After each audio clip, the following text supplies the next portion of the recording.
काजल बहू कहाँ है बेटा? इधर आना जरा मेरे कमरे में। जी मम्मी जी अभी आती हूँ, कुछ काम है किचन में, थोड़ा सा कर लूँ फिर आती हूँ। काजल बेटा आप पहले मेरे कमरे में, बाद में काम कर लेना, काम तो कभी तेरे खत्म ही नहीं होते हैं। जी मम्मी जी अभी आई। हाँ मम्मी जी बोलिए, कुछ काम था क्या? किस लिए आप बुला रहे थे? काजल बहू मैं तेरे लिए सूट लेकर आई हूँ, ये सूट पहनकर जरा दिखाना मुझे कैसी लग रही है मेरी बहू। मम्मी जी सूट कब लाए आप? शाम को ही गई थी बेटा, आज मोहल्ले की सभी औरतें मार्केट गई थी तो मैंने सोचा कि मैं भी चली जाती हूँ इन्हीं के साथ, घूम आऊंगी। तो सब औरतें ने कुछ न कुछ लिया अपने लिए, तो मैंने सोचा मैं अपनी बहू के लिए सूट ले लेती हूँ, देखती हूँ मेरी बहू सूट में कैसी लगती है। वैसे भी बेटा मैंने तुझे बहुत बार देखा है, तो साड़ी में बहुत परेशान हो जाती है, तुझे काम करने में भी दिक्कत होती है, चलने फिरने में भी होती है, तो मैंने सोचा मैं तेरे लिए एक दो सूट ले लेती हूँ, अगर तुझे पसंद आएगा तो फिर तू अपने मन से जाना और सूट लेकर आ जाना अपने लिए। अब बात नहीं करोगी कि सूट भी पहनोगी? लो जल्दी से जाओ और ट्राई करके आओ, देखती हूँ कैसी लगती है मेरी बहू सूट में। जी मम्मी जी अभी आती हूँ। अरे दीदी आप अचानक से आ गई, आपने तो बताया ही नहीं कि आप आने वाली हो, ना ही फोन लगाया हमें। आपको आना था तो आप फोन करके बता देती, फालतू में परेशान हुई। मैं सूरज को बोल देती तो वो लेकर आता ना आपको। अरे छोटी मैंने सोचा क्यों किसी को परेशान करना, मैं खुद ही चली जाती हूँ, तुझसे मिले हुए बहुत दिन हो गए थे तो सोचा मिलाती हूँ और सब कुछ देख भी लूंगी। तुझे तो मेरी याद ही नहीं आती है, जब से गांव से यहाँ शहर रहने आ गई है तू तो कभी गांव ही नहीं जाती। अरे दीदी टाइम ही नहीं मिलता है तो क्या करूँ। आइए चलिए बैठते हैं। ये देखिए मम्मी जी मैं सूट में कैसी लग रही हूँ?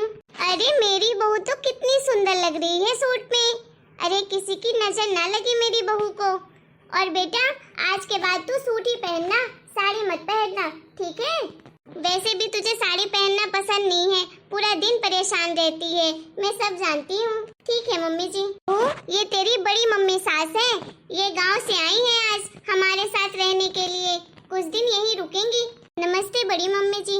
नमस्ते नमस्ते। बहू ये सूट तो तेरे ऊपर बहुत जच रहा है, कहीं शादी पार्टी में जा रही है क्या इतना तैयार होकर? अरे नहीं जीजी कहीं नहीं जा रही, वो आज मैं बाजार गई थी ना तो मैं वहाँ से ये सूट खरीद के लाई, मैंने सोचा बहू को पसंद आएगा तो पहन लेगी, तो बस वही सूट पहन कर आई है। कितनी सुंदर लग रही है ना, मेरी पसंद कैसी लगी जीजी आपको? अरे बाप रे ये क्या देख रही हूँ, अरे ये सास बहुओं में बड़ा प्यार है, इनमें तो लड़ाई झगड़ा है ही नहीं। अरे लड़ाई झगड़ा तो दूसरा नाम ही होता है सास बहू का। यहाँ तो उल्टी ही गंगा बह रही है, लगता है मुझे ही कुछ करना पड़ेगा। अरे जिस घर में सास बहू की लड़ाई न हो वो भला घर कैसा? हाँ हाँ बिमला तेरी पसंद तो बड़ी अच्छी है, चल अब बैठा भी मुझे कि खड़ी ही रखेगी अपने घर में। आइए दीदी अंदर। अरे काजल बहू क्या बना रही हो? किचन से बड़ी अच्छी खुशबू आ रही है। कुछ नहीं बड़ी माँ, बस छोले भटूरे ही बना रही थी।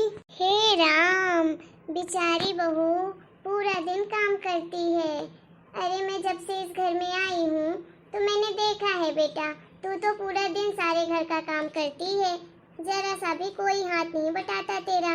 बड़ा तरस आता है बहू तुझे देखकर, लगता है जैसे इस घर की तू बहू न होकर नौकरानी हो गई है। कोई भी तेरे बारे में कुछ नहीं सोचता है, सब अपना अपना देखते हैं, ये नहीं कि बहू का कोई हाथ बटा ले किसी काम में। बहू तू अपने सास को क्यों नहीं बोलती है कि काम में तेरा थोड़ा बहुत हाथ बटा लिया करे? पूरा दिन बैठी तो रहती है, करती क्या है? अरे तेरे ये नाजुक हाथ इतना काम कर करके देखो कैसे हो गए हैं। आजकल की बहुएं क्या इतना काम करती हैं? बेटा तू ही है जो इतना काम कर रही है। मैं तो कहती हूँ कि तू तो अपनी सास को बोला कर कि साथ में काम करवाया करे तेरे साथ। अरे बड़ी माँ घर में ज्यादा काम ही क्या होता है कि मैं मम्मी जी को करने के लिए बोलूँ? मैं हूँ ना करने के लिए, मैं इस घर की बहू हूँ तो मुझे ही तो संभालना पड़ेगा ना, मम्मी जी को भला क्यों परेशान करना मेरे होते हुए।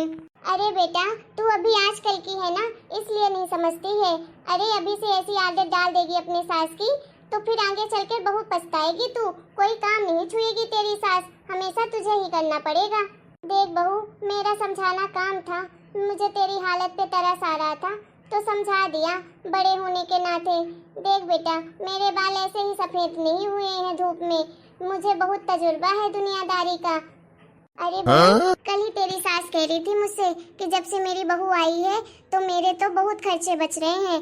अरे नौकरानी का सारा काम तो मेरी बहू ही कर लेती है, मुझे भी कुछ नहीं करना पड़ता है, सब कुछ संभालती है। और तो और ये भी कह रही थी कि मेरी बहू ना पढ़ी लिखी जरूर है लेकिन अकल नहीं है उसमें, जैसा मैं बोलती हूँ वैसा करती जाती है, उसका खुद का दिमाग तो कुछ चलता ही नहीं है। इसीलिए तो मैं अपने इशारों पर नचाती हूँ अपनी बहू को, मैं जहाँ बोलती हूँ वहाँ बैठती है। क्या आप सच कह रही हैं? सच में मम्मी जी मेरे बारे में ऐसा सोचती हैं? मुझे तो बिल्कुल उम्मीद नहीं थी ऐसी।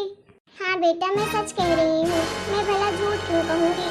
मैं तुझे अपनी बेटी की तरह मानती हूँ तो सोचा बता दूँ। बेटा, ये बात तू अपने सास को मत बताना कि मैंने तुझे बताया है, क्योंकि मैंने तो तुझे अपना समझ के बताया है, वो मेरे बारे में नहीं तो गलत समझ लेगी। सोच ले बेटा तुझे क्या करना है, मेरा जो फर्ज था मैंने समझा दिया तुझे। मम्मी जी तो बहुत दोगली निकली, अरे दिखाने के दांत और खाने के और। थक गई, कमर में बड़ा दर्द हो रहा है। अरे बिमला, तू तो बाजार से आने में बड़ी देर कर दी, कहाँ रह गई थी? अरे जीजी क्या बताऊं, पैरों में बड़ा दर्द रहता है, अब उतना नहीं चल पाती हूँ तो धीरे धीरे करके आई घर। है राम, अरे बिमला तेरी ये हालत देखकर तुझ पे बड़ा तरस आता है मुझे। बहू के घर में होते हुए अगर सास को नौकरानी की तरह काम करना पड़े तो हालत तो यही होगी ना। अरे तू अपनी बहू को इतना सर पे चढ़ा के क्यों रखी है? अरे हमारे गांव में आकर देख, हम बहुओं को कैसे काम करवाते हैं, तलवार की नोक पर रख के काम करवाते हैं बहुओं से, और तू तो उसको सर पे बिठाती है तो भुगत। अरे तुझे पता नहीं है कि तेरी बहू तेरे बारे में क्या क्या बोलती है, क्या क्या कहती है। कल ही मैं सुन रही थी, पड़ोस की वो कमला नहीं है, उसकी बहू सरिता उससे कह रही थी कि मैं तो अपने घर का कोई काम नहीं करती हूँ, मेरी सास है तो जो फ्री में नौकरानी है वो तो बिना पैसे के ही पूरे घर का काम करती हैं। बोल रही थी मेरी सास तो पागल है, गवार है, जैसा कहती हूँ वैसा मान लेती है। अरे जीजी आप ये कैसी बातें कर रही हैं, हमारी बहू ऐसा बोल ही नहीं सकती है कभी, मैं उसे जानती हूँ। अच्छा तो तुझे क्या लग रहा है मैं तुझसे झूठ बोल रही हूँ? देख तू मेरी देवरानी है तो मुझे लगा कि बता देती हूँ। अरे क्या मैं देखती नहीं हूँ कि तू कितना काम करती है पूरे घर का? अरे बाजार से सब्जी लाना हो, दूध लाना हो, किराना लाना हो, सब कुछ तू ही करती है। अरे तेरी बहू के आंख में तो पानी नहीं है जरा सा कि तू इस उम्र में इतना काम कर रही है तो थोड़ा बहुत तेरा हाथ बटा लिया करे।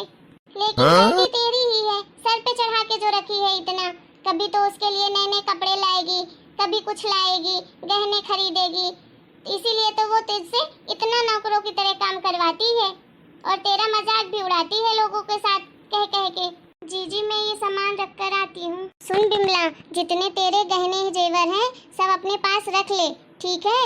और हाँ, जो घर की मालिकाना हक अपनी बहू को देकर रखी है तो वो सारी चाबियां भी रख ले, नहीं तो किसी दिन ऐसा होगा कि वो तो तुझे सचमुच में नौकरानी समझकर घर से बाहर न निकाल दे।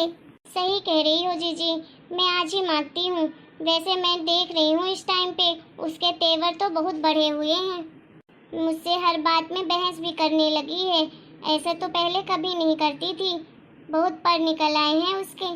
काजल बहू इधर आना। बहू मैंने इस घर की जो चाबियां दी थी तुझे वो सारी चाबियां मुझे वापस दे दे और सारे गहने मेरे कमरे में मेरी अलमारी पे रख दे। और हाँ, आज के बाद तू सूट नहीं साड़ी पहनेगी, समझ आया? तू कोई इकलौती बहू नहीं है जो सूट पहनेगी, सबको साड़ी पहनना पड़ता है शादी के बाद, तू भी पहनेगी। मम्मी जी मैं नहीं दूंगी आपको चाबियाँ, आपने पहले अपने खुशी से ही दी थी ना मुझे, फिर क्यों मांग रही हैं? और ना ही मैं गहने वापस करूंगी आपको, मैं ही रखूंगी चाबी भी गहने भी। और हाँ, रही साड़ी की बात तो साड़ी भी नहीं पहनूंगी, सूट ही पहनूंगी। आपने ही पहले कहा था ना सूट पहनने के लिए, तो मैं यही पहनूंगी। तू अब मेरी बात नहीं मानेगी, मुझसे जवान लड़ाएगी, बहस करेगी मुझसे। मम्मी काजल क्या हो गया तुम दोनों को, किस बात पे झगड़ा कर रहे हो? आज के पहले तो कभी मैंने नहीं देखा इस तरह से लड़ते हुए आप दोनों को। देख रहा है तू अपनी बीवी को कैसे मुझसे लड़ रही है? मुझे तो लग रहा है ये सब किया धरा तो लगता है बड़ी मम्मी का है, ये तो पहले से ही ऐसी हैं, अब क्या करूं मैं? मुझे तो बड़ा मजा आ रहा है ऐसे लड़ते झगड़ते देखकर अब पता चला ना इस घर में सास और बहू रहती हैं। हे भगवान, ये सासू मैया तो यहाँ बैठी हैं। क्यों माँ जी, आप तो मुझसे कह के आई थी कि अपने मायके जा रही हो और आकर चाची जी के यहाँ बैठ गई। सब पता है मुझे, किस लिए आई हो यहाँ। अरे बहू, मैं तो आज ही गाँव आने वाली थी, तू क्यों यहाँ आ गई? अरे तू तो खामखा ही मेरे ऊपर गुस्सा हो रही है, मैं तो बस हाल चाल पूछने आई थी यहाँ। अरे माँ जी, सब जानती हूँ मैं, आपको आग लगाने के अलावा आता ही क्या है? कम से कम इनको तो सुकून से रहने दो। अच्छा हुआ मैं यहाँ आ गई, नहीं तो आप तो चाची जी के घर में लड़ाई करवा के ही मानती, उनका घर का बंटवारा करवा ही देती जैसे आप अपने घर में करती हो। अभी के अभी चलो आप मेरे साथ घर वापस। अरे बहू, तू फालतू में मुझे शक कर रही है, मैं तो ऐसे ही यहाँ हालचाल पूछने आई हूँ, सच कह रही हूँ। अरे मुझे सब पता है, इतने सालों से जानती हूँ आपके बारे में, रहने दीजिए, चुपचाप से आप मेरे साथ गाँव चलिए। नमस्ते चाची जी, और देवर जी कैसे हैं आप? और देवरानी जी आप कैसी हो? नमस्ते बहू, मुझे पता है आप लोगों के मुंह ऐसे क्यों लटके हुए हैं, पक्का मेरी सास ने कोई ना कोई आग जरूर लगाई होगी आप लोगों के बीच। उनकी तरफ से मैं माफी मांगती हूँ आप लोगों से, आप लोग में इतना प्यार है, आप लोग वैसे ही रहिए, वैसे ही अच्छे लगते हैं। मेरी सासू माँ को तो काम ही है, जिसके घर जाती हैं बस आग लगा कर आती हैं, अपना घर तो छोड़ा नहीं, दूसरे का भी घर नहीं छोड़ती हैं। चलिए सासू माँ मेरे साथ। नहीं जाना मुझे, अभी रहना है। चलिए चुपचाप से, रखती हूँ मैं आपको यहाँ पर। सॉरी मम्मी जी, माफ कर दीजिए मुझे। माफी तो मुझे मांगनी चाहिए बेटा, मैं अपनी जेठानी की बातों पर आ गई और तुझ पे इतना गुस्सा किया। कोई बात नहीं मम्मी, अब तो आप दोनों को समझ आ गया है ना। हेलो दोस्तों, आप लोगों को हमारा ये वीडियो कैसा लगा? अगर वीडियो पसंद आया है तो प्लीज वीडियो को लाइक करें, अपने दोस्तों के साथ वीडियो को शेयर करें और कमेंट भी करें और हमारे चैनल को सब्सक्राइब भी करें। Thank you so much. मिलते हैं अगले वीडियो में एक नई स्टोरी के साथ।